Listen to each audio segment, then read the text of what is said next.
Assalamualaikum warahmatullahi wabarakatuh. Saya Triana Masanda Herin dengan NIM 211420089. Saya mahasiswa semester 2 dari Universitas Islam Negeri Sultan Maulana Hasanuddin Banten, Fakultas Ekonomi dan Bisnis Islam, jurusan Perbankan Syariah kelas 2C. Di sini, saya akan memaparkan materi yang saya dapat dari pembelajaran mata kuliah filsafat umum. Pengertian dan ruang lingkup filsafat.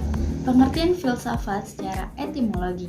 Kata filsafat dalam bahasa Inggris dikenal dengan istilah filosofi, dalam bahasa Arab dikenal dengan falsafah, dan dalam bahasa Yunani dikenal dengan filosofia. Kata filosofia terdiri dari dua kata, yaitu philos yang artinya cinta dan sophos yang artinya kebijaksanaan. Sehingga pengertian filsafat jika berdasarkan dua kata tadi adalah cinta akan kebijaksanaan. Pengertian filsafat secara terminologis, yaitu ilmu yang mempelajari dengan sungguh-sungguh hakikat dan kebenarannya sampai ke akar-akarnya tentang segala sesuatu, atau bisa juga merupakan suatu proses berpikir manusia yang mengarah pada kejelasan, kecerahan, keterangan, pembenaran, dan penyatu paduan hasil akal manusia, hasil berpikir manusia yang mencari dan memikirkan kebenaran sedalam-dalamnya. Filsafat dan agama. Hubungan filsafat dengan agama. Yang pertama, ilmu filsafat dan agama berhubungan ketika ada suatu ahli agama atau seseorang hendak menentukan suatu hukum. Dalam menetapkan hukum tersebut, pastilah akan berpikir secara mendalam hingga ke akar-akarnya agar tidak melakukan kesalahan dalam menentukan atau mengambil keputusan. Yang kedua, kita tahu bahwa filsafat adalah pemikiran manusia. Manusia berpikir menggunakan akalnya. Kemampuan berpikir tersebut ada karena pemberian dari Tuhan Sang Maha Pencipta. Yang ketiga, filsafat merupakan kegiatan berpikir untuk mencari kebenaran, dan agama merupakan suatu kebenaran tersebut atau pedoman.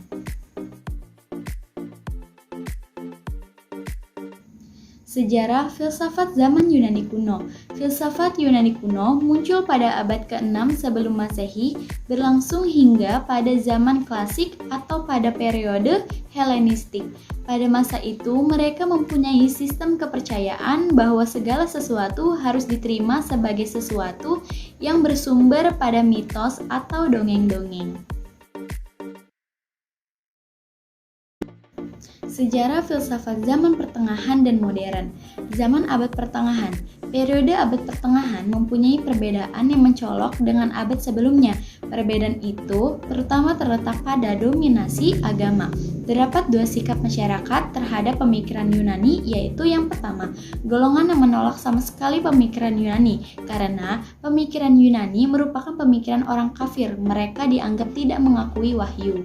Yang kedua, menerima filsafat Yunani yang mengatakan bahwa karena manusia itu ciptaan Tuhan, maka kebijaksanaan manusia berarti pula kebijaksanaan yang datangnya dari Tuhan.